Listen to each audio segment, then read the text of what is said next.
জন্ম শুভক্ষণ উত্তরে কান্তি হবে আজ বধূ কিঞ্চিত গান রামায়ণ সভা করে বসে আছে রাম নারায়ণ আর চতুর্পার্শ্বে বসে রয়েছেন ভক্তবৃন্দগণ বসে রয়েছেন তখন এদিকে ভগবান রামচন্দ্র একটি অশ্বমেধ যজ্ঞ করেছেন আয়োজন। কেন মা যজ্ঞ করেছেন জানেন? রামচন্দ্র লঙ্কাতে নিধন করেছিলেন দশমুণ্ড রাবণ। যে কোনো নিধন করলে যজ্ঞ করতে হয়, তাহলে কিঞ্চিত পাপ স্খলন হয়। তাই বশিষ্ঠ মুনি এসে বলছে, রাম ব্রহ্ম সনাতন, তুমি যে সীতাকে পঞ্চমাসে গর্ভবাসে সীতাকে দিয়েছো বনবাসে, তুমি সীতা ছাড়া যজ্ঞ করবা কোন মনের অভিলাষে? আজকে যাদের সহধর্মিনী আছে বা যাদের যে মায়েদের স্বামীদের রয়েছে, তারা সহধর্মিনী সহ যুগলে কীর্তন শ্রবণ করিলে পুণ্য বেশি হয়। তো প্রভু রামচন্দ্র সীতাকে পঞ্চমাসে গর্ভবাসে দিয়েছে বনবাসে। ওইখানে গিয়ে লব আর কুশ নামক দুজন পুত্র হয়েছে। আজকে যেমন রামচন্দ্র চলে সীতাকে বনবাসে দিয়েছে, ঠিক আজকে এই বাবুল শাহ উনিও আপন দেশে চলে গিয়েছেন। ওনার স্ত্রীকে সীতার মতো ফেলে, ওনার দুজন পুত্রকে ফেলে উনি আপন দেশে চলে গেলেন।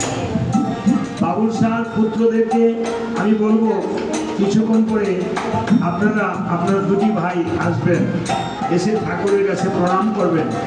দুটি ভাই ভাইয়ে আলিঙ্গন করবেন, ছোট ভাই বড় ভাইকে প্রণাম করবেন, আপনাদের মাকে প্রণাম করবেন, বড়রা কাকা জেঠা যারা আছে সবাইকে প্রণাম করবেন, আপনাদের বাবার জন্য ঠাকুরের কাছে প্রার্থনা করবেন।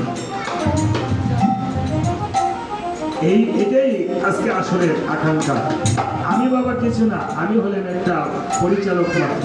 কিন্তু আপনারা মায়েরা, আপনারা ভক্ত স্বজন যারা আছেন মা, আপনাদের প্রার্থনা ভগবান আপনাদের চরণ ধরে নিয়ে আমি ঠাকুরের কাছে একটু প্রার্থনা করব, এটি আপনারা আশীর্বাদ করার জন্য। হতে পারে এই আসর আমার জীবনের শেষ আসর, হতে পারে এই বাবুল শাহর এই আসরটা আপনাদের যে কারো জীবনের শেষ আসর। এই দাদা আপনার তো ভাই না, আপনার দুটি ভাই ছিলেন না? দেখেন ওরও দুটি ভাই ছিল, আজকে বড় ভাইটা চলে গেল। দাদার সাথে আগে কথা হয়েছে, পরিচয় হয়েছে, থেকে নিজে ড্রাইভিং করে এসেছে। এই দাদা যে চলে যায়, হারানোর বেদনা বুকে থাকে, অনেকে কাঁদে, অনেকে কাঁদতে পারে না, অনেকের বুকটা ছিঁড়লে হয়তো দেখানো যেত সেই কষ্টটা।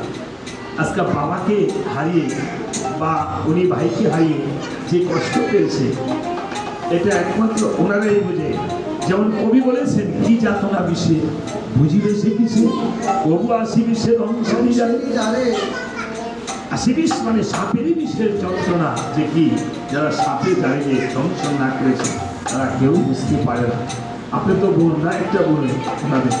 আজকে ভাইয়ের বাড়িতে বোন আসে বা ভাইয়ের ভাই অনেক সময় দূরে থাকি, আবার বোনকে দূরে বিয়ে দিয়ে দেয়। বোনেরও ইচ্ছা করলে বাবার বাড়িতে সবসময় আসতে পারে না। বছরে তো একদিন এসে বোনেরা বাবাকে দেখে, মাকে দেখে, ভাইকে দেখে। আজকে সেই বোনেরও সৌভাগ্য হবে না দেখতে। পুত্রবধূদের বাবাকে হলে শ্বশুরকে বাবা বলে ডাকবে, পুত্রবধূরাও এই মেয়ের মতো আজকে আর কেউ বলবে না যে মাগো আমাকে একটু জল দাও, আমাকে একটু সেবা দাও।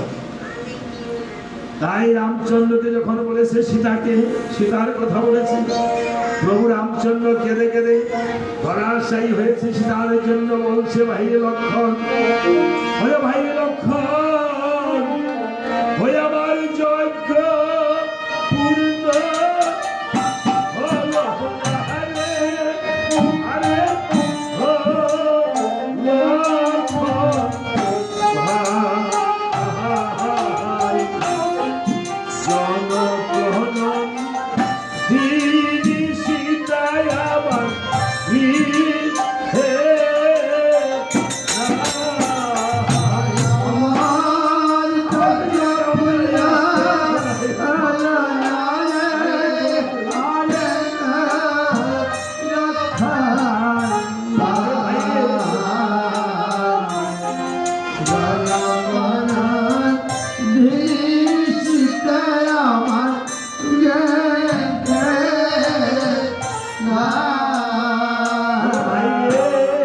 সীতা সীতা সীতা বলে রবে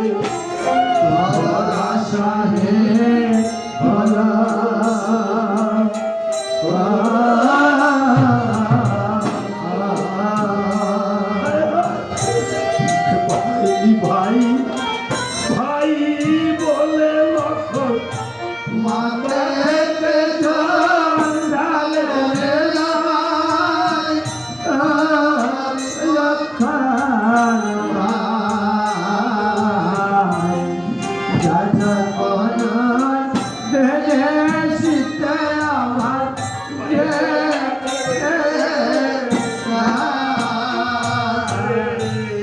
ভাই ভাই ভাই বলে লক্ষণ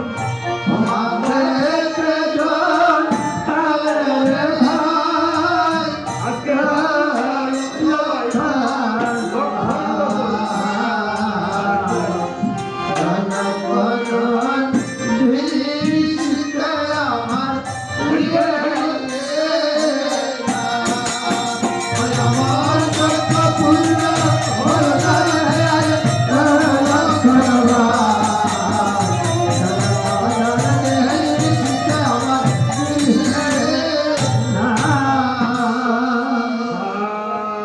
লক্ষণ প্রভু রামচন্দ্র যখন ধরাশায়ী হয়ে পড়ল, আজ যেমন এই বাবুল সাহা উনি কিন্তু চলে যান না, এই বাবুল সাহা সূক্ষ্ম দেহ ধারণ করে আমাদের মাঝে আছে। উনি আমাদেরকে দেখছেন কিন্তু আমরা ওনাকে দেখতে পাচ্ছি না। আজকে রামচন্দ্র অচেতন হয়ে পড়ে আছে। লক্ষণ জড়িয়ে ধরে বলছে, ঠাকুর দাদা তুমি কি আমাদের পিতার মতো চলে যাবে? তুমি যে আমাদের বংশের প্রদীপ দাদা, তোমাকে ছাড়া আমরা কি নিয়ে বাঁচবো? আমাদের বাবা চলে গেছে, আমরা বাবাকে হারিয়েছি। আপনি প্রভু রামচন্দ্র, আমরা দুটি ভাই একসাথে আছি, প্রভু রামচন্দ্র জড়িয়ে ধরে, আচ্ছা আসুন আসতে পড়ে দুটি ভাইয়ে ভাইয়ে জড়িয়ে ধরে সে ক্রান্ত করে, ভাই লক্ষণ তুই তো একদিন ছোট সময় আমার সাথে বনবাসে চলে গিয়েছিস, আমরা দুটি ভাই বনবাসে একসাথে ছিলাম। তুই নিজে না খেয়ে আমাকে খাওয়াতি ভাই। আমার জন্য 14 বছর কষ্ট করেছিস এই জগতে। তুই ছোট ভাই হয়ে আমার জন্য যা করেছিস অনেকে এমন করবে না। যে ভাই ভাই যদি এমন মিল থাকে, এমন ভাইয়ের মতো ভাই কি আর কেউ হতে পারবে না ভাই? যদি ভাই আমি চলে যাই, আমি তো তোর ঋণ শোধ করতে পারবো না। এই ত্রেতা যুগে আমি তোর ঋণ শোধ করতে পারবো না। দাপর যুগে রে ভাই আমি হব কৃষ্ণ, আর তুই হবি আমার বড় ভাই বলো না। ভাইয়ের জন্য যেমন ভাই কাঁদছে, তাই রামচন্দ্র বলছে এমন ভাইয়ের মতন ভাই আছে। ভাইয়ের মতো ভাই কয়জন আছে? ভাইয়ের মতন ভাই কয়জন আছে? ভাইয়ের মতো ভাই কয়জন আছে? ভাই বড়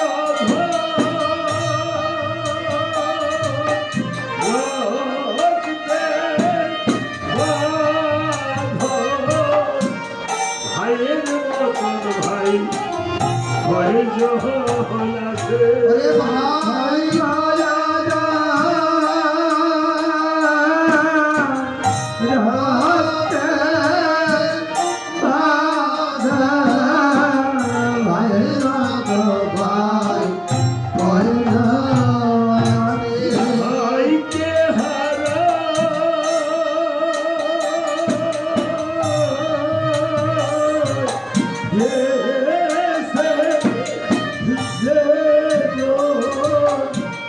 ভাইয়ের মতন ভাই কয়জন আছে? ভাইকে হারা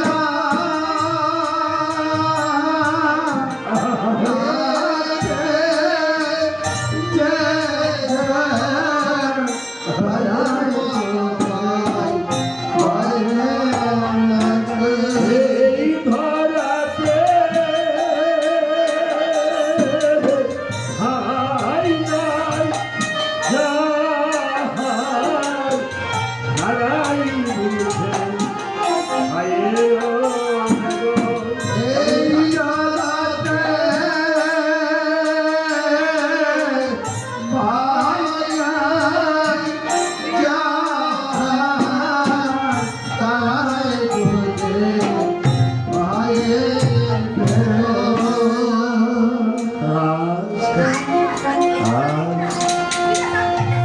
আমার রাম আর লক্ষণ কেঁদে কেঁদে বলছে ওরে ভাই আমরা আর বাবা বলে কাকে ডাকবো? যেমন এই দুটি ভাই এই বোন আর তারা বাবা বলে কাকে ডাকতে পারবে না। আমারও দুজনে জড়িয়ে ধরে চলেছিল ক্রন্দন, আর কেঁদে কেঁদে বলছে ভাই রে বাবা হলে জানবো জানে।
এই জগতে পিতা মাতা এমন একটি জিনিস বাবা, যাদের যাদের মাথার উপর পিতামাতার ছায়া আছে, এই পিতামাতার ছায়াটা একটা বটবৃক্ষের ছায়ার মতো। যত রৌদ্রই থাকুক না কেন, প্রখরতা যত উত্তাপ থাকুক, বটবৃক্ষের নিচে গেলে যেমন ছায়া পাওয়া যায়, পিতামাতার কাছে গেলে ঠিক তেমন একটি মায়া পাওয়া যায়। মাগো, এমন কিছু কথা আছে যাহা অন্য ভাই হয়ে ভাইয়ের কাছে বলা যায়, স্বামীর কাছে বলা যায় না। মা বাবার কাছে কিছু মনের কথা বললে সেই মনটা অত্যন্ত একটু জোড়ায়। মা বাবার চরণে প্রণাম করে গেলে এই শরীরটা একটা রক্ষা কবচ হয়ে যায় অদিনের জন্য।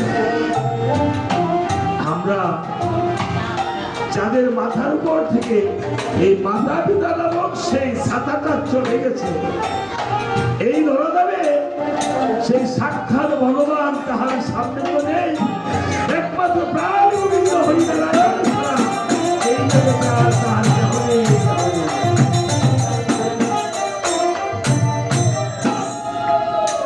মাতা পিতার চরণের সেই প্রণামটা প্রতিদিন আপনার শরীরে রক্ষা কবচ হয়ে যায়। তাই এদিকে ভগবান রামচন্দ্র অশ্বমেধ যজ্ঞ করার জন্য আয়োজন করেছে। যখন কাঁদিতেছে তখন দেবশিল্পী বিশ্বকর্মা স্বর্ণ দিয়ে একখানা মায়া সীতা নির্মাণ করে দিয়েছে। আর মায়া সীতাকে পেয়ে প্রভু আসল সীতাকে ভুলে গিয়েছে। প্রভু, আমরা যেমন সন্তান সন্ততি পেয়ে সংসার পেয়ে অনেক সময় মা বাবাকে ভুলে যাই, তখন প্রভু রামচন্দ্র সমুদ্রকে বলছে, সমুদ্র হ্যাঁ যাও, তুমি আমার অশ্বমেধ যজ্ঞে দেবগণ মণিগণ ব্রাহ্মণগণকে নিমন্ত্রণ করতে যাও, শীঘ্র চলে যাও। নিমন্ত্রণের পত্রখানা পেয়ে মহা সন্তুষ্ট হলো, নিমন্ত্রণের জন্য দৌড়ে চলে গেল। জানো কিভাবে? সুমন্ত্র চলে যায় রে,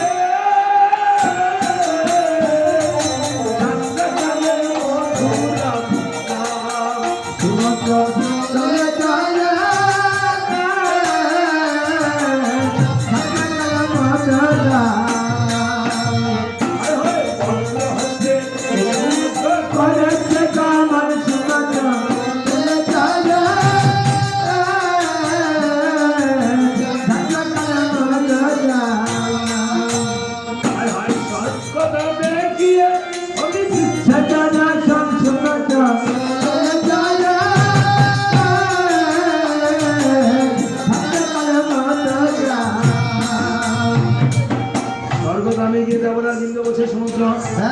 তুমি কোথা থেকে এসেছো? অযোধ্যা হতে।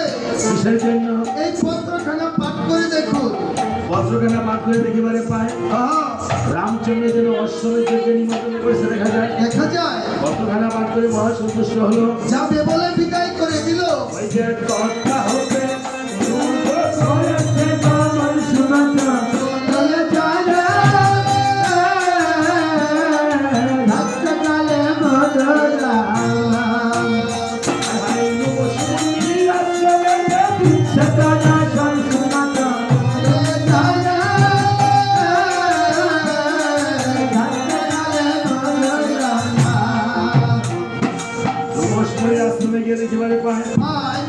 মণি ঠাকুর যেন ধ্যান করে বসে আছে দেখা যায়।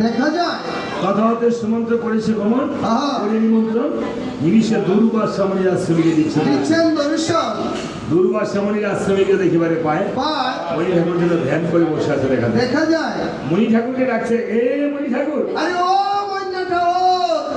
আরে কর্তা কিসের মণি ঠাকুর? মণি ঠাকুর। মণি ঠাকুর, হ্যাঁ, কথাবার্তা কিন্তু শুদ্ধ করে বলবেন। নারায়ণগঞ্জ শহরে আসছেন, ঠিক আছে? এখানে যারা যারা এসেছে মায়েরা বাবারা সবাই শিক্ষিত লোক। শিক্ষিত কি? আমার তো শিক্ষিত একজন পাইতেন না। আপনি অনেক শিক্ষিত লোক। অনেক শিক্ষিত। আপনার লেখাপড়া কতটুকু করছেন? আমি লেখাপড়া খালে মাস্টারে 14 তলা পর্যন্ত গেছিলাম। মাইকের কাছে এসে বলেন তো কষ্ট হয়ে যায়। এই নিয়ে খালে বাস বলেন। যাক, উনি আবার একটু অন্যরকম পড়াশোনা করেছে, বলছে হঠাৎ করে মনে ধ্যান ভেঙে রাগান্বিত হয়ে বলছে, এরে আমার ধ্যান ভেঙেছিস, হ্যাঁ না তোকে, তারপর বেলা তোর রামচন্দ্রকে তারপর ব্রহ্ম সাম্রাজ্যটা ধ্বংস করে দিয়ে যাবো। ক্ষমা করেন রমণী ঠাকুর, ক্ষমা করেন। এই কিসের ক্ষমা করেন? ক্ষমা করেন, ক্ষমা। ক্ষমা বলছে দেখিবারে পায় সমুদ্রের হাতে দেওয়া নিমন্ত্রণের পত্র দেখা পত্র যায়। দেখা যায়। আরে বাবা সমুদ্র, হ্যাঁ নিমন্ত্রণ নিয়ে এসেছিস? আরে রমণী ঠাকুর, আগে যাক, নিমন্ত্রণ পাইলে আমরা ব্রাহ্মণরা 3-4 দিন আগে ওই বাড়ির খাওয়া দাওয়া চাইলে দিই। এই নাকি করতা? আচ্ছা, তোকে ক্ষমা করে দিলাম, হ্যাঁ তবে আমার দক্ষিণা ও মানতিটাও একটু নিবারায় পুরো আজকে দিয়া দিবা, মানসিক কোনটা? মানে দেয়া পয়সাটা আর কি দিয়ে দিবা একটু বাড়ায় পুরা ও তাই নাকি? আচ্ছা, জীবনে দাদা টাকা পয়সা বাড়ায় তাহলে অসুবিধা নেই। আচ্ছা হ্যাঁ, দক্ষিণা দক্ষিণা দিব, তবে আর কিছু লাগবে আপনার? আরো তো অনেক কিছুই লাগে, এক জোড়া নারকেল দিউন লাগে, এক জোড়া বস্ত্র দিউন লাগে, একটা খেরের ভাড়া আর একটা রাত টিন দিল বস্ত্র দিব, নারকেল দেবো, রাপ আর খের, মানে কোটার পরা কুটার ভাড়া খড়কুটা। কেন? খড়কুটা গুছাই আমরা তো মানুষের বাড়িতে খাই, হ্যাঁ। তোর গলা পর্যন্ত বইরা খাই, কোনো বাড়ি খাওয়ান অজমায়, কোনো বাড়িটা হয় না, যেটা না হইব বাড়িতে খের হোক আগুন ধরাইয়া ফেটনা রাত পাই কেউ তো সেক দিলে শরীর সব মিশা লাগে। ও হজমের সমস্যা বেগাতে বেগাতে এবার কবে মনে হয় এরা খায় না কর্তা? এখানে যদি কর্তা ব্রাহ্মণ থাকে তো আপনাদের ঠিক মতো sex করে সে দেবে। তো খাই। ও, সাথে নিয়ে আসছে। আসলে তা নয়, বস্ত্র দিছে, কীর্তনিয়া বায়ন গায়ন দেখে সবাইকে দক্ষিণান্ত করবে, করবে। ঠিক আছে। নারকেল 300-400 টাকা জোড়া। হ্যাঁ, হ্যাঁ, হ্যাঁ। আচ্ছা যাক, এগুলি সব রামচন্দ্র ধার্মিক রাজা আপনাকে কর্তা হ্যাঁ। বলে করে সব নিয়ে দেবো, ঠিক আছে, আপনার কোনো টেনশন নাই। না, না, না, কোনো টেনশন নাই। তবে সমন্ত্রকে বলছে, কর্তা বলছে, সমন্ত্র রে, হ্যাঁ। তুমি যখন আমাকে সকল কিছু দিবা, হ্যাঁ। কিছু পেতে হলে কিছু দিতে হয়, দিতে হয়। তোমার একটা উপকার করে দে। উপকার করে, উপকারের লাগে বিচারতেছে আমি। তাই নাকি? উপকারটা করবো বুঝছেন না? উপকারটা হলো, তুমি ব্রাহ্মণদের নিমন্ত্রণ শিখো নাই, ব্রাহ্মণ দিয়া ব্রাহ্মণে নিমন্ত্রণ করাতে হয়, আর বৈষ্ণব দিয়া বৈষ্ণবের নিমন্ত্রণ করাতে হয়, করতে হয়। হ্যাঁ। তাহলে ব্রাহ্মণ এবং বৈষ্ণবের মধ্যে পার্থক্য আছে। হ্যাঁ। তাহলে আমি কি করব? তুমি তাড়াতাড়ি 30 গাড়ি ধরে তুমি ব্রাহ্মণ বাইরে যাও গা। ব্রাহ্মণ বাড়ি যাবো কেন? নারায়ণগঞ্জে এসেছি। হ্যাঁ, ওই ব্রাহ্মণের আট জমে এক সময় অনেক ব্রাহ্মণ নিমন্ত্রণ করতে পারবেন। ব্রাহ্মণ বাড়ি ব্রাহ্মণের হাট জমে, হ্যাঁ, আট জমে দেখে আর কইতে দিয়েছে এখন বাস না আট জমে। তাই নাকি? ব্রাহ্মণ বাড়ির নাম হচ্ছে ব্রাহ্মণের জন্য, হ্যাঁ, চা খাওয়ার নাম হচ্ছে কেন গোসাই? আ খাওয়া না মানে হারা ঘর খাওন দিয়া মানুষ এটা দেখে আ খাওয়াবি করে আ খাওয়া তাই বলছে, আরে তা নয়, কি তুমি অযোধ্যায় করে যাও কেমন, হ্যাঁ আমি যুগ বলে করে দেবো 60,000 মণি ব্রাহ্মণকে নিমন্ত্রণ। নিমন্ত্রণ যুগ বল মানে কি? ধ্যান যুগে নিমন্ত্রণ করবে। এখন যেমন করে মোবাইলে নিমন্ত্রণ করে না মা, আগে ধ্যান যুগে মণি ঠাকুররা সমস্ত কিছু আপনার হাত থেকে বলে দিতে পারতো আপনার কি ভাগ্যে দুর্গতি আছে কিনা বা ভালো গতি আছে। এই হাতের মধ্যে আমাদের ভাগ্য রেখা থাকে, এই কপাল থেকে ভক্তি করলে এই কপালের মন্দ ভাগ্যগুলি দূর হয়ে যায়। এই হাতের হস্তরেখা একমাত্র পৃথিবীতে মানুষেরই কিন্তু হাতের ফিঙ্গারপ্রিন্ট আছে আর চোখের আইরিস আছে, তাই না? এই মানুষের ফিঙ্গারপ্রিন্ট দেখে তার দেহ সব দেহ শনাক্ত করা যায়, তাই না? এই জন্য বলছে যে ঠিক আছে, তুমি অযোধ্যায় করে যাও গমন, হ্যাঁ। আমি সবাইকে করে দেবো নিমন্ত্রণ। নিমন্ত্রণ সবাই নিমন্ত্রণ করছেন নাকি এখানে? সবাইকেই করেছি। কাকে কাকে করেছেন বলেন একটু। এই কিবোর্ডওয়ালাকে বলেছি, হ্যাঁ। এই করতালিওয়ালাকে বলেছি, হ্যাঁ। এই খুলিওয়ালা শালাকেও বলেছি। আরে বাইরে বলতে খুলিও ওই কইলা হইলো দেখছেন হ্যাঁ আমারই লাগবে বই। শুনেন, সরি বলেন। সরি ভাই। বলছে তা নয়, কি? সুমন্ত্র হ্যাঁ তুমি যাও, আমি সবাইকে নিমন্ত্রণ করবো। হ্যাঁ। যত ব্রাহ্মণগণ আছে, পাতালবাসী নাগরগণ আছে, পৃথিবীর যা আছে সবাইকে করবো আমি নিমন্ত্রণ, নিমন্ত্রণ বৈষ্ণব ব্যতীত। যাক, সমুদ্র যখন অযোধ্যাতে এসেছি, এবার প্রভু রামচন্দ্র বলছে, সমুদ্রে হ্যাঁ আমার যে 3 জন বন্ধু আছে, হ্যাঁ। মানে মিত্র, ভগবানের দেখেন 3 জন, ভগবানের আমরা সবাই মিত্র বন্ধু প্রিয়, কিন্তু ভগবানও দেখেন রামচন্দ্র 3 জনকে আপন করে নিয়েছে। কিষ্কিন্ধাতে শিবির রাজন, রাজন। লঙ্কাতে ধার্মিক বিভীষণ, বিভীষণ। সনকপুরে রাজা গোবর্ধন। গোবর্ধন আমার গোবর্ধন মিত্রকে তোমার করতে হবে নিমন্ত্রণ। নিমন্ত্রণ এবার হনুমানকে পাঠিয়েছে, হনুমান হ্যাঁ। যাও তুমি নিমন্ত্রণ করে আসো। আসো রাজা গোবর্ধন এর আঙ্গিরা হনুমান গিয়ে ভাবে মনে মন, আমি প্রভুর চরণে থাকি সারাক্ষণ। হন প্রভু তো আমাকে একবার বুকে নিয়ে করেন আলিঙ্গন। আলিঙ্গন এই প্রেম আলিঙ্গন ভগবান রামচন্দ্র এই চণ্ডালপুরে এসে, হ্যাঁ, চণ্ডালকে মিত্র বলে দিয়েছে আলিঙ্গন। আলিঙ্গন ভগবান কিন্তু কোনো জাতের কথা বলে নাই, বর্ণের কথা বলেছে। গীতা তো বলেছে আমি কর্ম এবং গুণ অনুসারে চারটি বলে সৃষ্টি করিয়াছি। তাই হনুমান গিয়ে রাজা গোবর্ধনকে প্রণাম করে বলছে, মহারাজ আমাকে একটু বলেন আপনি কি পুণ্য করেছেন বলে ভগবান আপনাকে নিজে মিত্রতা করেছে। হ্যাঁ, ভালো আছেন, আসেন। তখন রাজা গোবর্ধন বলেছে, হনুরি বাছাধন, আমি পূর্বজন্মে ছিলেন বশিষ্ঠ মুনির পুত্র, আমার নাম ছিল বামদেব। আমাকে কেন ভগবান রামচন্দ্র মিত্র বলেছে? এই যে আজকে আমরা মানুষ করে 4 লক্ষ হওয়ার জন্য আমাদের এই আস্তে আস্তে উন্নীত হয় জন্মটা। হয়তো আমরা প্রথম এরকম চণ্ডাল বা পাহাড়ি উপজাতি বলেছিলাম। আমি কিছুদিন আগে, গত বছর এটা আমি গিয়েছি কুমিল্লা ভার্সিটির থেকে আরো অনেক দূরে ভিতরে একটা উপজাতি বাড়িতে, এখানে 25-30 জন ত্রিপুরা বাড়িতে, কিন্তু তারা এত ভক্ত, রাত্র 5টা পর্যন্ত কীর্তন শুনছে। তারা কি বলে বোঝা যায় না, কিন্তু ওই লোকটা অনেক মনোরঞ্জন ত্রিপুরা, অনেক ভক্ত, আমাদেরকে অনেক আপ্যায়ন, অনেক কিছু। তারা এত ভক্ত, মানে একদম আসলে একটা শব্দ নেই, অথচ উপজাতিটা দেখেছেন এই কুমিল্লা ভার্সিটি থেকে আরো একটু আধা কিলোমিটার পাহাড়ে উঠেছে। তো এই যে আমরা প্রথমে কিন্তু এরকম ভালো রাম ভক্ত, কৃষ্ণ ভক্ত, গৌর ভক্ত ছিলাম না। এখন আপনি একটা জিনিস চিন্তা করেন যে আমার জন্মটা এখন বাংলাদেশে, আমার জন্মটা যদি আমেরিকায় বা কানাডায় এইরূপ মানিত হতো, তাহলে আমার জীবনটা আর একটু আত্মিক উন্নতি হতো না, হতো দৈহিক আত্মিক। তো ঠিকই এমন আস্তে আস্তে আমাদের জন্মান্তরে কর্ম ফলে এই যে মানুষ এখন হয়েছি, এই মানুষের মতো আবার কর্ম ফলের কারণে আবার জন্মান্তরে আত্মিক উন্নতি 4 লক্ষ, ঠিক আছে? এই জন্য জীবনের উদ্দেশ্য হলো একমাত্র ঈশ্বর লাভ। আপনি ডাক্তার, ইঞ্জিনিয়ার, বড় ব্যবসায়ী, যত কিছু আপনি হন না কেন, হ্যাঁ, আপনার ভক্তের স্তরে স্তরে উন্নতি হতে হতে আপনার একদিন এই জন্ম মৃত্যুর সার্কেলে আপনার এটা উন্নতি করতে হবে। এই যে বিষ্ণু যে চক্র ঘোরাচ্ছে, এই বিষ্ণুর চক্র থেকে আপনার মুক্তি হতে হবে, কি মুখ্য লাভ করিতে হবে। এই জন্য আত্মার আত্মিক উন্নতি লাভ করিতে হলে একমাত্র আমার দয়াময় এই জন্য রামায়ণ দিয়েছেন। এই যে ভগবান ভক্ত হনুমান এখানে বসে আছে, ভগবান রামচন্দ্রের শ্রীপাদ করতে, এই চামচটা হলো ভক্ত হনুমানের প্রতি। আমি ইন্ডিয়াতে গিয়ে দেখেছি ভক্ত হনুমানের বজরান করে, যে কিছুদিন আগে হনুমানের পূজা হলো, রাম নবমী গেল, হ্যাঁ, রাম পূজার আগে হনুমানের পূজা হয়। প্রতি সোমবারে আপনার বজরাঙ্গুলির চরণে সিঁদুর পরিধান, সিঁদুর নিয়ে অঙ্গে ধারণ করলে আপনার যে কোনো মনোবাঞ্ছা পূর্ণ হয়। এটা রামায়ণে আছে। আমার কাছে 1900-2000 বছর আগে পূর্বে রামায়ণ গ্রন্থ আছে। হ্যাঁ, এগুলি এখন তো রামায়ণ গ্রন্থে অনেক রামায়ণ এগুলি কাটছাট করে অনেক কিছু এগুলি বিকৃতি করে দেওয়া হয়েছে। এই জন্য আত্মিক উন্নতিটা অনেক জিনিস।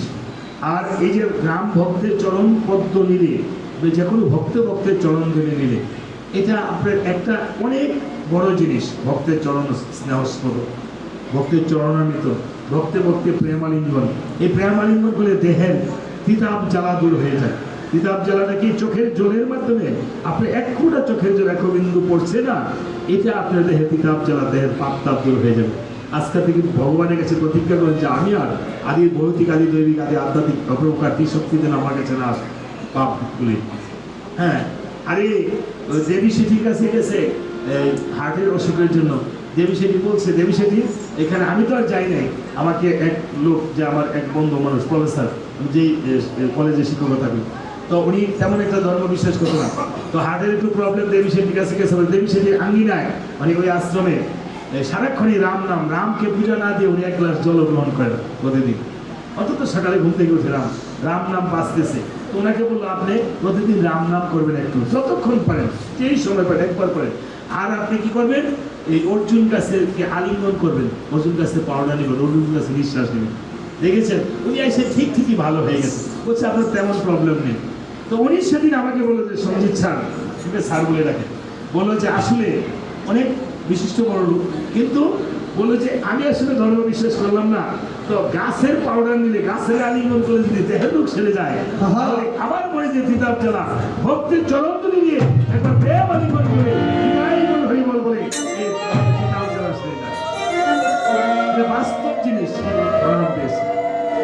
বাস্তবের প্রমাণ। আমাদের সনাতন একটা বাস্তবিক জিনিস বাবা, এই জিনিসগুলো আপনি উপলব্ধিটা জিনিসটা আগে, শ্রবণটা। তাই হনুমান, কে বলছে হনুমান? হ্যাঁ আমি তো বশিষ্ঠ মণিপুত্র বামদেব ছিলেন। রাজা দশরথ যখন একদিন হরিণ শিকার করার জন্য বনে আসলো, রাজারা তো হরিণ শিকার করতো কোথায়? হ্যাঁ, এই শিবলের বনে। শিবলের বনটা কোথায়? চীনের তিব্বতে। ওইখানে সাদা হরিণ পাওয়া যায়, হরিণের নাভিতে কস্তুরী পাওয়া যায়, সেই কস্তুরী রাজরাজারা সেবন করতো। করতো। তো যখন বনে গেল, এই একটি শিকারীর বেশে রাজারা এই বনে গিয়ে একখানা তীর ধনুক নিয়ে গেছে। যে ধনুকটা, তীরটা শব্দ বেরিবার, যেখানে শব্দ হবে সেখানেই যাবে। বসবে। যেমন এখন যে মিসাইল মারে যায়, যেখানে পতিত করে। হ্যাঁ, এইটাই তীর ধনুক ছিল আগের এরকম। তো এখন এই বনে বাস করতো এক অন্ধমুনি। কথাগুলো একটু ধ্যান দিয়ে শ্রবণ করবেন মা। আমি 12টার ভিতরে শেষ করতে চেষ্টা করবো, তবে একটু জিনিসগুলো বলতে হয়। এই বনে বাস করতে অন্ধমণি, আর তাহার পত্নী ছিল অন্ধিনী। দেখেন দুঃখটা কেমন। ভগবান যাকে দুঃখ দেয় তাকে ঠেলে ঠেলে দুঃখ দেয়। হ্যাঁ, আর যে দিনান্তে দিন খায় 10 টাকা সঞ্চয় তাকে আরো ভিখারি বানায়। কারণ ভগবান বলেছে, জয় করে আমার পূজা তার মাথায় তুলে দিয়ে মহাপ্রভু পূজা। কেন? তাকে পরীক্ষা করে দেখি। জয় করে আমার আস, তারপরে সর্বনাশ। তারপরে যদি করে আমার আস, তাকে পাঠায় বনবাস। তারপরে যদি করে আমার আস, তাকে খাওয়ায় বনবাস। তারপরে যদি করে আমার আস, তাকে করে নিয়ে আমার দাসের দাস। তাও তার ভগবানের দাস করে না।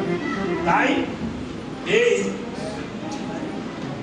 সে দেখেন বলেছি কি, অন্ধমণি আর অন্ধিনী একটা ছোট বালক ছিল একটা, তার বয়স ছিল 12 বছর, মতান্তরে 10 বছর আছে কোন রামায়ণে।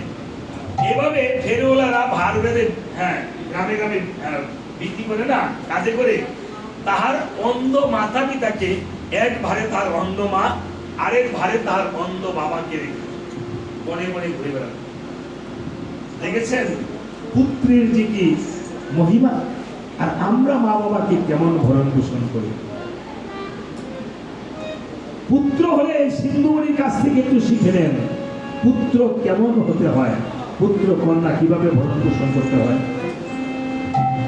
একদিন মা অন্ধিনী কমে গেছে বাবা, কেঁদে কেঁদে বলছে, বাবা সিন্ধুরে, এই হতভাগী মায়ের পেটে জন্ম নিয়ে শুধু তুই কষ্টই করবি। সিন্ধুমণি সেদিন কেঁদে কেঁদে বলছে, মাগো না, তুমি এমন করে বলো না মা, তোমাদের দুটি চক্ষু নেই মা, আমার ভগবান দুটি চক্ষু দিয়েছে। মাগো, ভগবান যদি আমাকে এই শক্তি দিত, আমার একটা চক্ষু মা তোমাকে আমি যদি লাগাতে পারতাম, আরেকটা চক্ষু বাবার চোখে লাগাতে পারতাম। দেখেছেন, এই সিন্ধুমণির মাথা থেকে চক্ষু ট্রান্সপ্লান্টের চিন্তাটা এসেছে। এখন তো চক্ষু প্রতিস্থাপন হয়, কিন্তু প্রতিস্থাপন করতে পারে নাই সিন্ধুমণি। যে যেটা আবিষ্কার করে যার মাথায় আসে, সে সেই সুফলটা পায়। বলছে, মাগো, আমার চক্ষু দিয়ে যদি তোমরা ভগবানকে দেখিতে, তাহলে সন্তান হয়ে আমার দেখেছেন কেমন সন্তান। মা বলছে, বাবা রে, তোর চক্ষু দিতে হবে না, আমাকে একটু জল এনে দে, আমার জল পিপাসায় প্রাণ চলে যাচ্ছে। সিন্ধুমণি কলসি হস্তে যখন সরজ নদীর তীরে গিয়ে কলসি ভরিতেছিল, কলসি ভরিতে ভরিতে যখন মুখ্যধ্বনি হল, রাজা দশরথ ভাবছে ওই বুঝি হরিণী জল পার করছে, আর ধনুকে সপ্তাহে দিবার যখন ছেড়ে দিয়েছিল, এই বানখানা কি সিন্ধুমণির গায়ে পতিত হয়েছে। সিন্ধু ধুলায় লুটিয়ে কেঁদে কেঁদে বলছে, কে আমাকে বাধাঘাত করেছে। দশরথ করজোড়ে গিয়ে বলছে, বাবা রে, আমি যে না জেনে কাজটি ভুল করেছি, বাবা রে, আমাকে অভিশাপ দিও না। ও দশরথ, এই ধরাটা বেঁচে আমার কেহ নাই, আমার আছে শুধু মা বাবা। আমি যে আমার মা বাবাকে ক্ষুধাতে দিতেন উপর, কৃষ্ণাতে দিতেন জল, আমি যে একাই ছিল আমার মা বাবার একমাত্র সম্পদ। সম্বল। তবে দশরথ, তুমি যখন না জেনে আমাকে আঘাত করেছ, আমি তোমাকে অভিশাপ দিলাম। আমি তোমার প্রতি এই অনুরোধ, আমি আর কথা বলতে পারছি না, আমার জিহ্বা আড়ষ্ট হয়ে যাচ্ছে। আমি যদি চলে যাই, আমার দেহটা আমার মাতা পিতার কাছে পৌঁছিয়ে দিও দশরথ।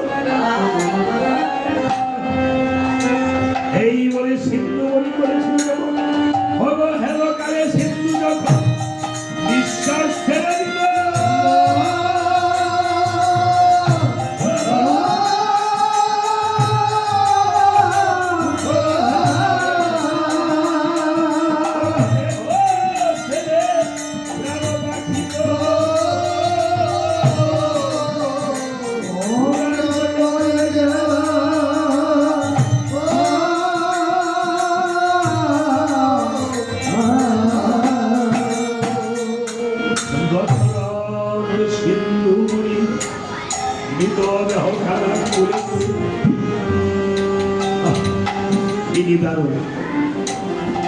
অন্যেরই মায়ের কাছে গিয়ে পুত্রকে নিয়ে যখন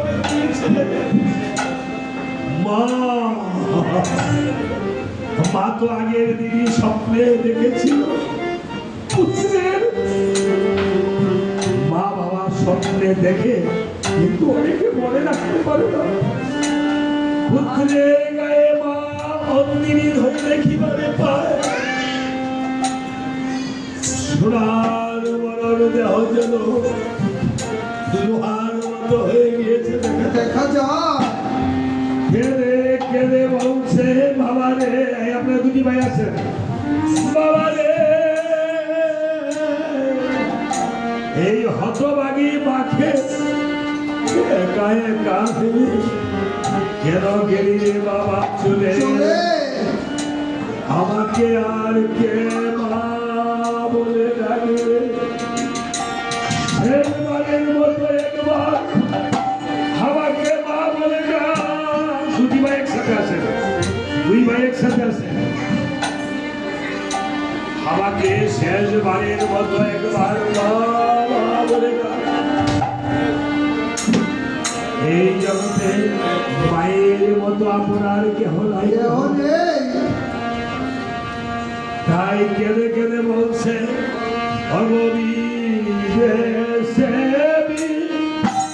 পাকে যদি কারো সন্তান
Hare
নাই রে গুণের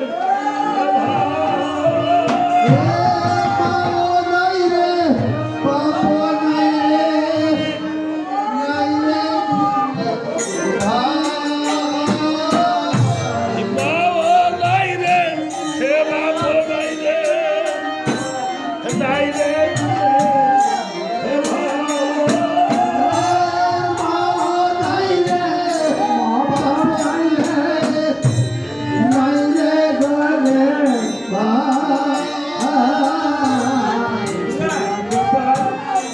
নিয়ে তারা আকার কাছে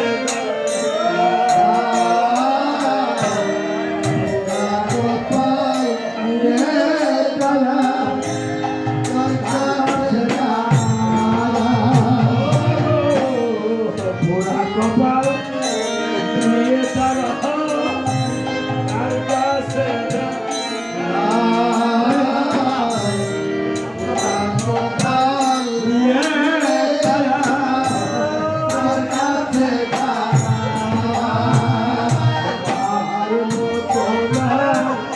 দরদি নাই রে আর মতো নাই দরদি নাই রে আমার মতো নাই বন্ধু নাই রে আর মতো নাই দরদি নাই রে আমার মতো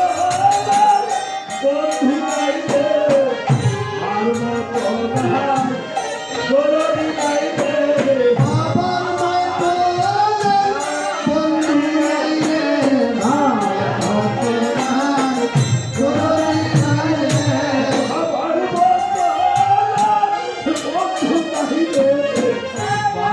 আর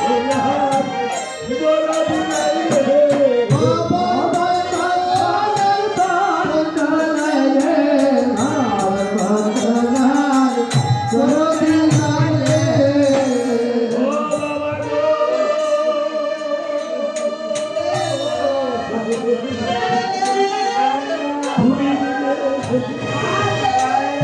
আজকে বাবার জন্য আমার হস্তে যে লক্ষ্মীরা তুলে দিয়েছে অনেকে হয়তো বাবা মাকে হারিয়েছে এই বাবা মায়ের পায়ের পরিবার অনেকে ইন্দ্রিয়াকে মায়ের যে লক্ষ্মীরান্ত করে আমি এই টাকা যেন এই বাবুল সাহা তাদের বাবার পায়ের করি হিসাবে যেন হরিবার হরিবার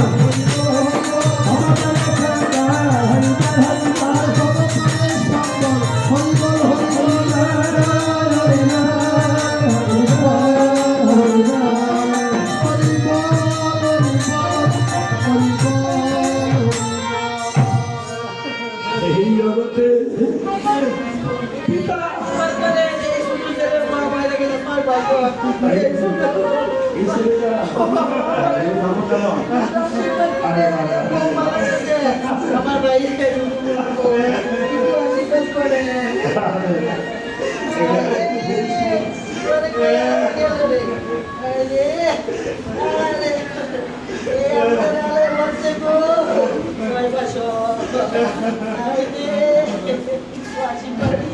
ছয় মাস বয়স হলো বাবা মারা গেছে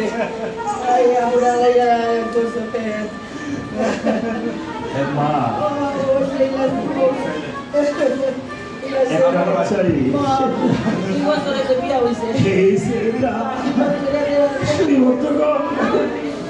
আমি কিছুদিন আগে মুন্সিগঞ্জ গিয়েছিলাম বাবা গান করতে গান করবো কি দুটা ছোট ছোট বাচ্চা দেখি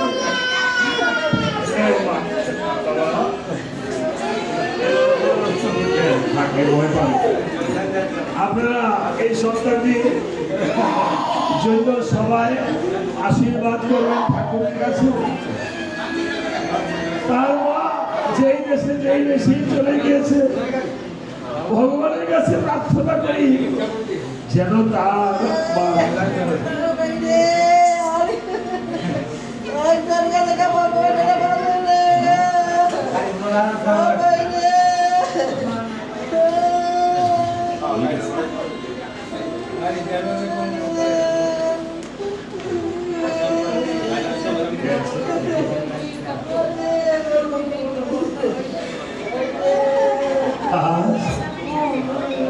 জগতে মায়ের মতো আপন আর কেউ নেই।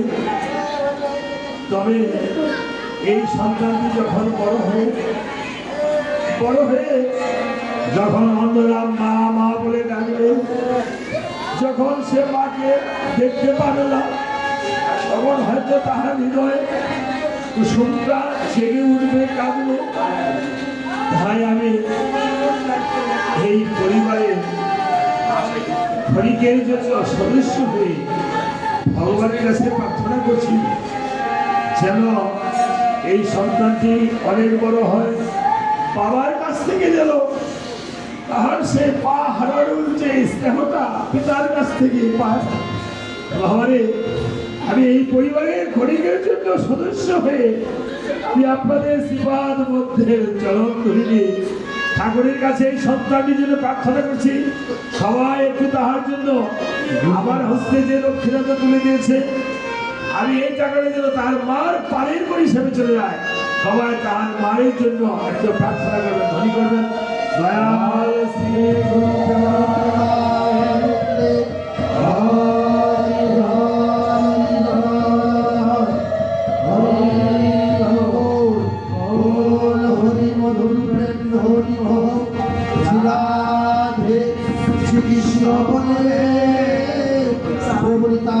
চৈতন্য দৈত্য সেনায় সাধু বৈষ্ণব গোসাই প্রেমানন্দে হরি হরি বল হরি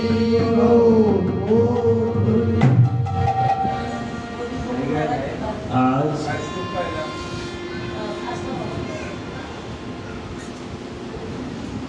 এভাবে যখন কাঁদিতেছে, তখন অন্ধমণি আর অন্ধেরই কেঁদে কেঁদে বলছে, হরে দর্শন এই ধরা দামে আমাদের কেহ নেই, একমাত্র পুত্রটিকে তুমি যখন নিধন করে ফেলেছ, এই ধরা দামে আমার আর বেঁচে থেকে কোনো লাভ নেই।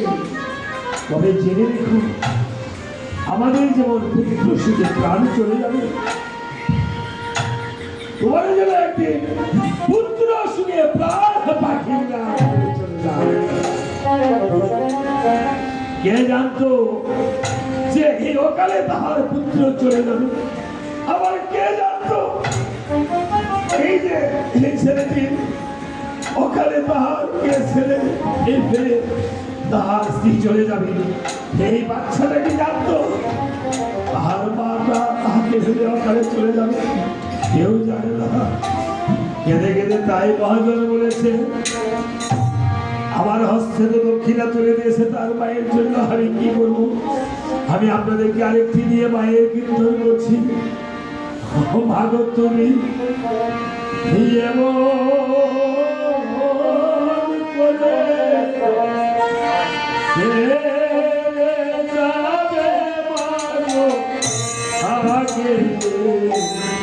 জানতাম না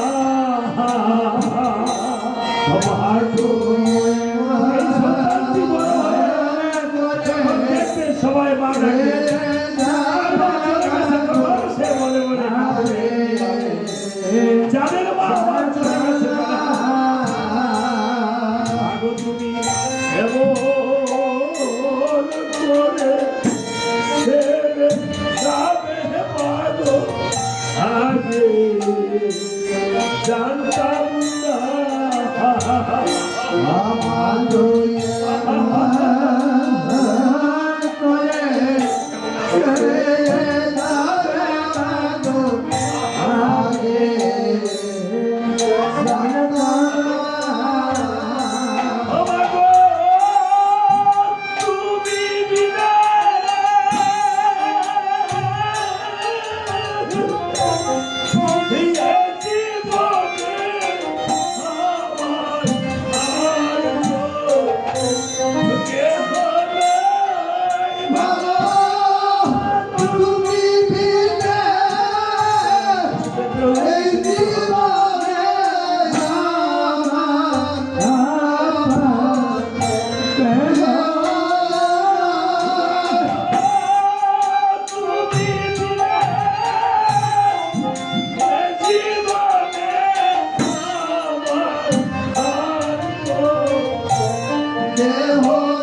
মতো কোথায় গো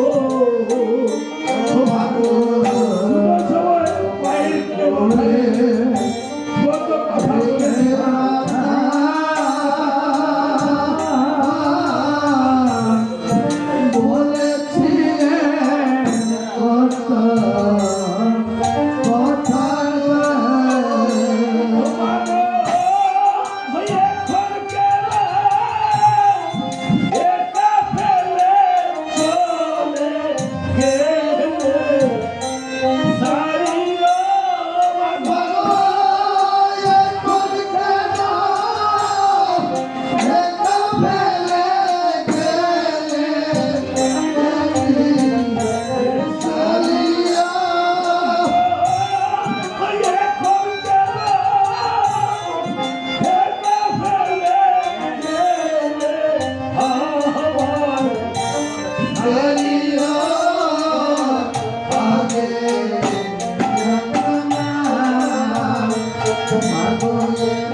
শিশুকালে কান্তাম যখন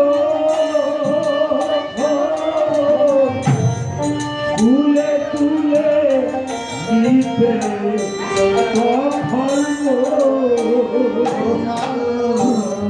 শিশুকালে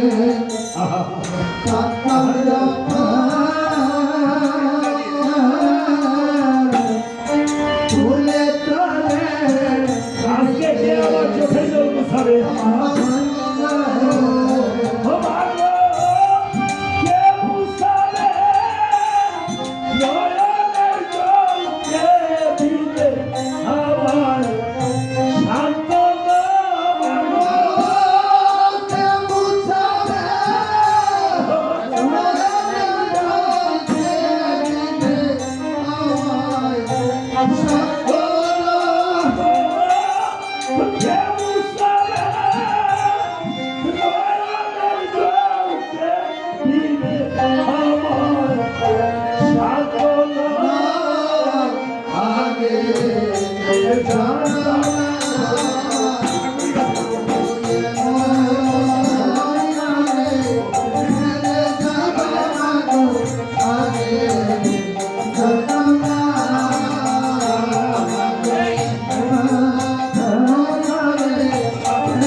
আমার মায়ের মতো মা আপনাকে তো দক্ষিণা দিয়েছিল, আমি কি দিব ঠাকুরের নামে একটা পুষ্প নিয়ে যান মা, মা বাবার নামে বিছানা নিচে রাখেন যেন মা বাবা ভালো থাকে। মা বাবার জন্য ঠাকুরের কাছে একটু কেঁদে কেঁদে বলেন, হে ঠাকুর আমি তো এই জীবনে আমার মা বাবার জন্য কিছুই করতে পারি না, আমার মা বাবাকে তোমার যেইখানে রাখো ভালো রেখো। মনে রাখবেন মাতা পিতা দূরে গেল বড় পারে গেল আপনার জন্য আশীর্বাদ করবে ভগবান। আজ একটি পুষ্প আমি মাতা পিতার নামে তুলে দিলাম। এই যে আমার আরেকজন মা বাবা আছে বাবা, মা বাবা আছে, মা বাবা হারা স্বামী হারা, এই মা যেন ভগবত প্রাপ্তি হয় ভগবানের কাছে রঘুনারায়ণ ঠাকুরের কাছে প্রার্থনা করিলাম।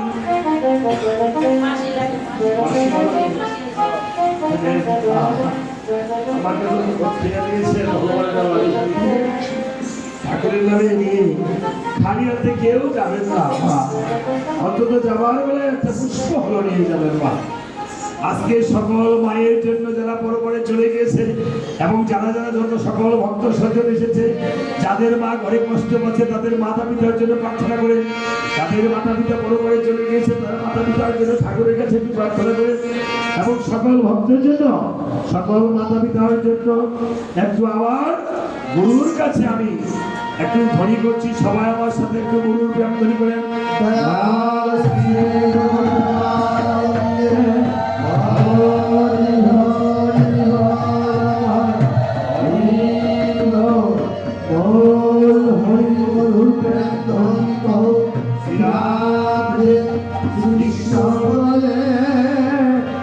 তাই চৈত্র জয় সাত গুরু বৈষ্ণব সাহিত্য হরি হরি বল হরি বল। সকল ভক্তবৃন্দ কি আজকে রামায়ণ কীর্তন কি সকল ভক্তবৃন্দের মনোবাঞ্ছা কি জয় এভাবে তারা অন্ধমণি অন্দিনী পুত্রের সুখে প্রান্তিক করেছে দেখেন। এবার দশরথের ভাগ্যে যা ছিল তাই তাই হলো দশরথ করেছি এই ব্রহ্মহত্যা নারী তার পাপের ফলে সোনার গরন্দে অহংকার হয়ে গেছে হয়ে গিয়েছে চলছে আর বলছে চলে গেলাম পুড়ে গেলাম কে আছো আমাকে বাঁচাও বশিষ্ঠ মুনির আশ্রমের পাশ দিয়ে গমন করছি করছে আশ্রমে ছিল তাহার পুত্র বামদেব বামদে বামদেব বলছে দশরথ হ্যাঁ তুমি এই যে তিনটি তুলসী পত্র রয়েছে আহা। এই তিনটি তুলসী পত্রে তিনবার রাম নাম জপনা করো করো কেননা ভেদে লেখা আছে একবার নাম নামে যত পাপ হরি জীবের কি স্বার্থ আছে তত পাপ করে দশরথ রাম বলিতে দেহের পাপ দূরে গেল সরে সরে। মোহ বলিতে পুণ্য সঞ্চার হয়ে দেহে দেয়। দেখেছেন মা রাম নামের কি মহিমা দশরথ পুনরায় পুণ্য সঞ্চয় করে অযোধ্যাতে চলছে চলছে এদিকে বামদেবের পিতার নাম বশিষ্ঠমণি বশিষ্ঠমণি এসে বলছে দশরথকে তুমি উদ্ধার করেছো পুত্র হ্যাঁ আরে তুমি তো মূর্খের কাজ করেছো করেছো সে তো ব্রহ্ম পাপে পাপী তার তো আরো পাপের সাজা হওয়া প্রয়োজন ছিল ছিল তুমি যাও চণ্ডালপুরে গিয়ে জন্ম ধারণ করো করো দেখেছেন পিতা অভিশাপ করেছে কিন্তু কেঁদে কেঁদে সেদিন ভগবান রামচন্দ্রের কাছে এই বামদেব কেঁদে কেঁদে বলছিল প্রভু গো, তোমার নামে যখন আমার হয়ে যায় চণ্ডালপুরে জন্ম ধারণ আমি ভক্তকে উদ্ধার করে দিকে তোমার নাম দিয়ে যখন আমার হয়ে যায় চণ্ডালপুরে জন্ম ধারণ তুমি গো প্রভু একদিন আমায় পুত্র বলে দিও গো প্রভু আনন্দ হরে হনুমান ভগবানের কাছে যেই ভক্ত যাহা চায় আহা। জন্ম জন্মান্তর সেই ভক্ত তাহাই পায় পায় কাজে আজকে ভগবানের কাছে আপনারা যাহা যাবেন ভগবান অবশ্যই এই জন্মে না হলো পরজন্ম অবশ্যই দিবে তাই ভগবান কি বলেছে জানেন ওই আমি ভক্তের প্রাণ, এ সংসারে দুনিয়া হবে নাই। এই সংসারে ধরে আবে না। পুজে করে আমি পুজি তারে ভক্ত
সেদিকে ভক্তের হাতে প্রেমের যেদিকে ধরা সেদিকে ধরে ভক্তের হাতে প্রেমের ধারে। ভক্তর কথাকে ভক্তের হাতে বাকি নাহি রাখি ভক্তের হাতে ভক্তের হাতে বাকি নাহি রাখে। হইয়ে চরণ করি হইয়ে কান্দারে অবনতি করি আমি দিয়ে চরণ করি হইলে কন্দালি ভবনালি করি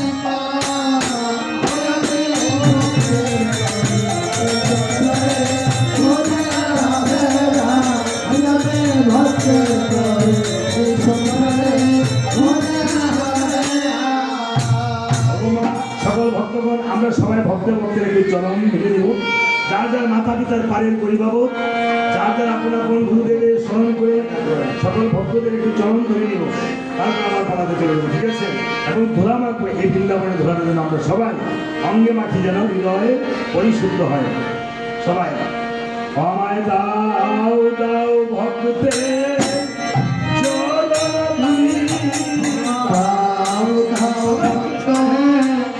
চরণ তলে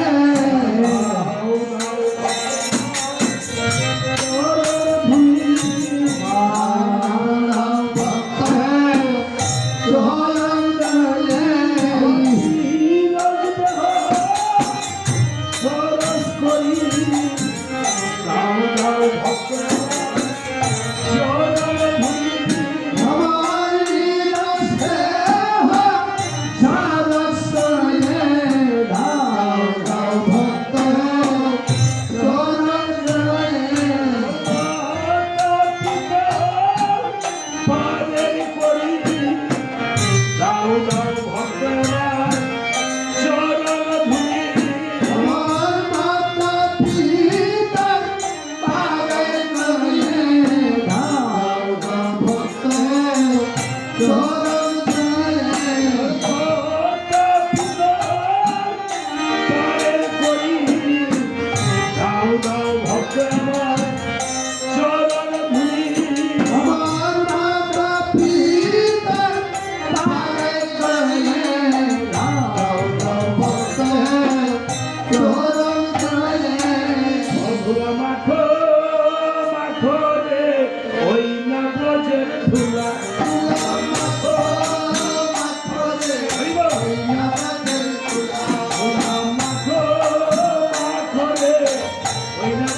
ধুলা ধুলা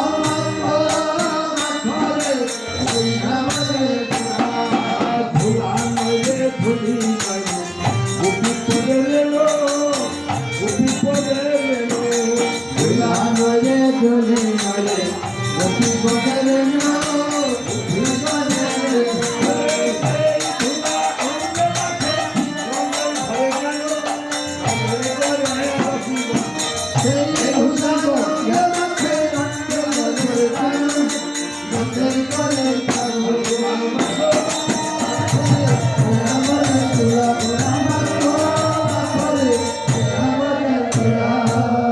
এইভাবে যখন গোবর্ধন রাজার পূর্বজন্মের কথা বলেছে হনুমান বলছে মহারাজ তাহলে তো তুমিও তো কম ছিলে না গো।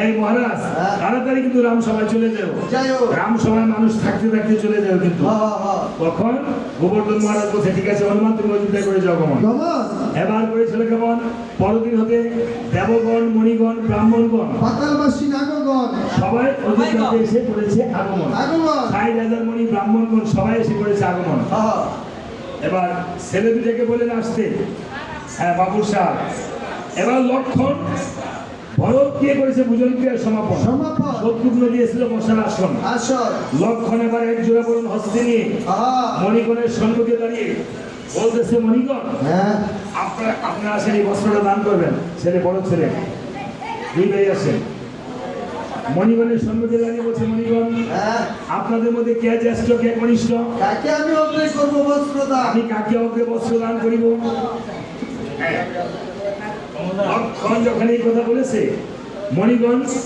সবাই বলছে যে আমি বলো আমাকে দাও, হ্যাঁ আমি বলো আমাকে দাও। আসেন। আমাকে দাও। বড় বড় জন আমি না আপনার সাথে মাথায় নেই আসেন না আপনি ওনাকে ধরে কিছু এই বছরটা মণিগণকে ৬০,০০০ মণিগণকে দান করা হবে। হ্যাঁ মা বাবার জন্য যে বস্ত্রটা দান করেছেন মনটা অত্যন্ত সরল করে ঠাকুরের কাছে প্রার্থনা করবেন দিদি ভাই যে ঠাকুর আমার বাবা আজকে যখন রামায়ণের ধ্বনি শেষ হয়ে যাবে তখন আপনার বাবা কিন্তু এখানে মানুষ মৃত্যুর পর একটা সূক্ষ্ম দেহ ধারণ করে, কিন্তু আমাদেরকে দেখছে, আপনাদেরকে দেখছে, আমরা হয়তো ওনাকে দেখছি না এই চক্ষু দিয়ে। ঠাকুরের কাছে বলবেন ঠাকুর আমার বাবাকে যদি কোনো জেনে না জেনে যদি কোনো অন্যায় অপরাধ করে থাকে তুমি ক্ষমা করে দেবে, ছেলে হিসাবে তোমার কাছে আমরা ক্ষমা চাচ্ছি, ঠিক আছে? আর সবাই একটু হলুদানি করেন তাদের জন্য।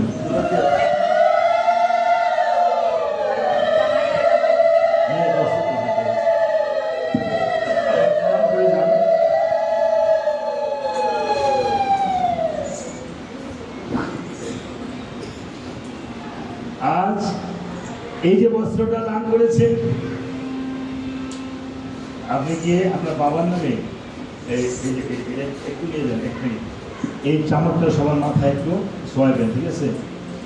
আমি মাথায় রেখেও না, আর দক্ষিণা করুক আর না করুক সকল ভক্তদের মাথায় এই চামচটা শোয়াবেন। হ্যাঁ যদি দক্ষিণা করে করবে এগুলো সকল ভক্তদেরকে চামচটা শোয়াবেন বাবার নামে বুঝান। এই বলে বলছে মণিগণ, হ্যাঁ এই মণিগণ ওই আপনাদের মধ্যে কে জ্যেষ্ঠ কে কনিষ্ঠ? কাকে আমি আপনাকে করবো বস্ত্র দান? বলছে না তা নয়, যে অতি প্রাচীন কথা বলতে পারে সেই হলো বড়। সবার বড়। হ্যাঁ গুণেতে হইলে বড়, বড় বলি তারে।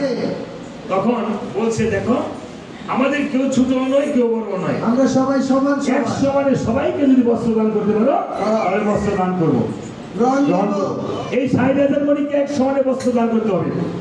এবার লক্ষণ মহাবিভাগে বলেছে না, লক্ষণ যখন ভগবান রামচন্দ্রকে স্মরণ করছে তখন ভগবান রামচন্দ্র এসে যখন আশীর্বাদ করছে ১,৬০,০০০ লক্ষণের সভাতে দাঁড়িয়ে সকল মণিগণের সম্মুখে একটি করে লক্ষণ এক জোড়া করে বড়। আর এক জোড়া করে হাতে বরণ, সবাইকে এক সমানে বস্ত্র দান করছে। উনি এক জোড়া বরণ বেশি হয়ে গিয়েছে তখন। তখন লক্ষণ বলছে ঠাকুর দাদা আমি তো গণনায় কোনো ভুল করি নাই, এক জোড়া বরণ বেশি হলো কেন? এক জোড়া বরণ কেন বেশি হলো? হ্যাঁ দেখো কোন মণি আসলে দেখা যায়, কোন মনি অ্যাবসেন্ট রয়েছে দেখা যায়, অ্যাবসেন্ট মানে মানে উপস্থিত হয় না আর কি। ওদিকে ইংলিশে বলছেন। ও ইংলিশ ওনায় আবার ইংলিশ বলে বুঝলেন না? হ্যাঁ লেখাপড়া কতটুকু করছেন? আমি আইবি এখানে বাস করছি ১৪ তলা পর্যন্ত। আইবি খালের পাশে। এটা কোন কলেজে পড়ছেন বুঝাই? কলেজের ছাত্র না, আমি হচ্ছি গজব বিশ্ববিদ্যালয়ের ছাত্র। আরে বাবা এটা গজব বিশ্ববিদ্যালয়ের ছাত্র। যাক ওরা একটু অল্প অল্প ইংলিশ বলবো। সামথিং সামথিং করতেছি আর কি। ও বাবা আমি তো বাংলার মাস্টার, সামথিং এর বাংলা কি বুঝাই? কিচ্ছি ও তো সামথিং দিয়ে একটা ইংলিশ বললে বাংলা বুঝাইতে পারবেন? অবশ্যই। তো বলেন তো something is better then nothing, তার বাংলা কি? এটা হচ্ছে শামসুর জিয়ার ঘরের নাতি। হ্যাঁ কেমন বাংলা ইংলিশ বলে? যাক বেশ আপনাকে থ্যাংক ইউ। থ্যাংক ইউ মানে বকা দিলেন, আরে না কিসের বলে বালা জিনিস। বালাজি দিচ্ছেন। আচ্ছা ঠিক আছে।